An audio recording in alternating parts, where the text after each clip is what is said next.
Buenos dias, soy Jones Irwin. I have an essay on the posters of May 68 in this issue of the journal, and on what follows will be just a brief video presentation on the main aspects of the essay.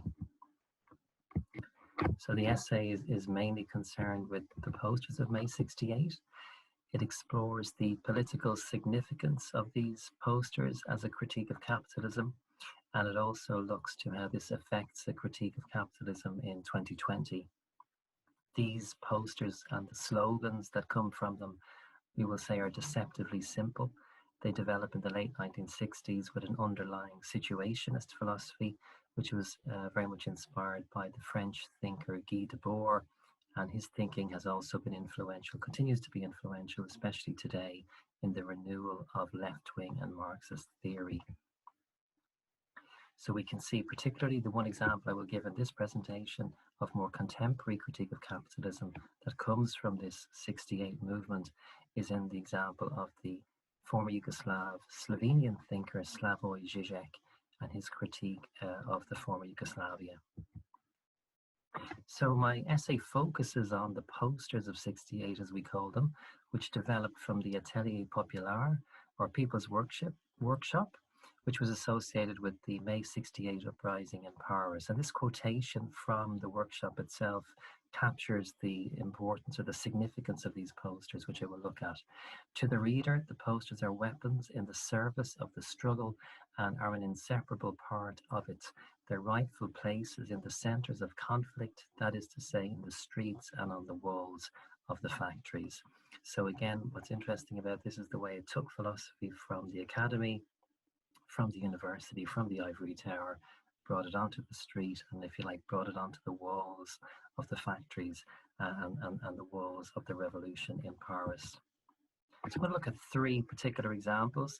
This first one, on vous intoxique, you are being poisoned, is an example really of a more continuous critique of ideology within this movement. So the 68 movement draws on the tradition of left-wing critique of ideology. So we are being deceived by, here as you see in the poster, radio, television, media more generally, consumerism, and we are being reduced to being a passive object, if you like. We've lost our subjectivity. And of course this is a strong critique all the way through the left-wing tradition of capitalism, but you see it here represented in a semi-humorous way, but also that critique of ideology as key in the late 1960s.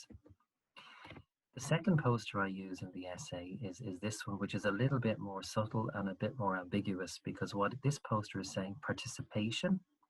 So a key idea of the movement, that you need to participate, there needs to be democracy, all the better to eat you with my children.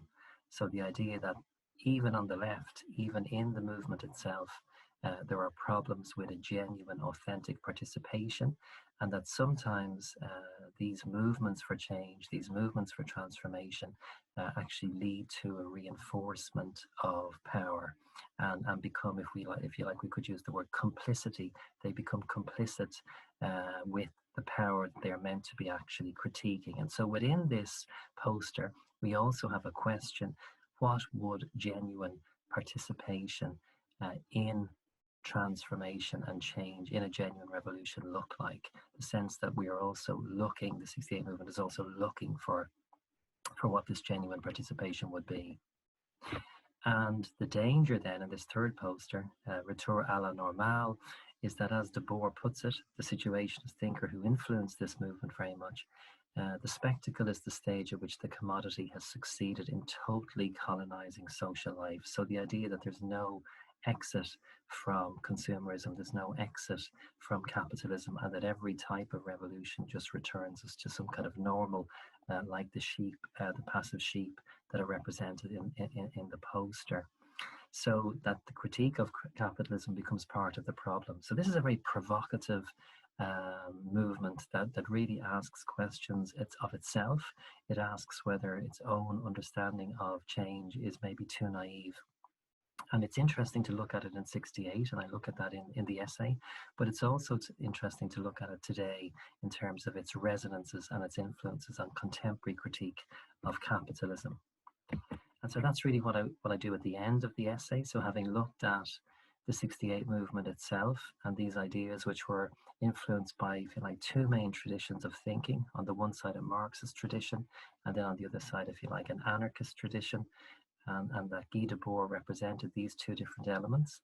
But we see that the failure of 68 then led to a whole reflection on the left-wing thinking in France and indeed more widely in Latin America, to thinkers like Paulo Freire, for example.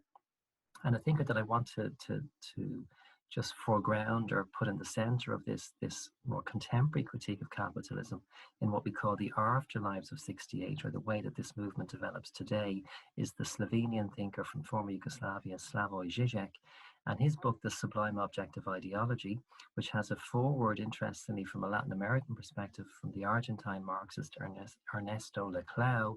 And Laclau says that one of the interesting things about what Žižek is doing is bringing this up to a contemporary critique of capitalism in terms of looking, as the slide says here, at radical democratic struggles in Eastern Europe, which Žižek himself was part of in Slovenia, but also at this democratic struggle in wider society. And if we think about this today in the era of Trump and Boris Johnson and the rise of the alt-right, we can see that this is also still very relevant. So Žižek's question, I think, is a really important one for us. Where do we stand now? How do we make sense of the critique of society and of capitalism in 2020? And if there's one message which comes through as consistent, and this is the point I'm making in the essay, from 68 and the 68 posters, and also from more recent thinking, like, for example, in Latin America, Paulo Freire and his legacy, and thinkers like Žižek in Eastern Europe and Central Europe, we have the idea here: the revolution must be bottom-up democratic and no longer top-down hierarchical. So in many ways, the 68 movement was calling for genuine, authentic participation, not false participation, and that the orthodoxy of the left would lead to this false kind of participation and lead to a dead end. So if there is a message coming through there as continuous, and one that's still very much alive today in the context of a resistance of the alt-right and a resistance of the move towards the dangers of a return of fascism, we see that it's in these afterlives of 68 to continue to resist, whether it's in politics or it's in pedagogy in the university or in schools, in the full awareness, though, of the fact that our attempts at resistance are vulnerable, and they are fragile, and they are what Debord calls a situation. They're always in the context, they're always, if you like, within a situation. But despite that, and despite that vulnerability, and despite that fragility of change and transformation, we must keep trying to do it. And there must be, as the 68ers had it, no return to normal. Thank you. Gracias.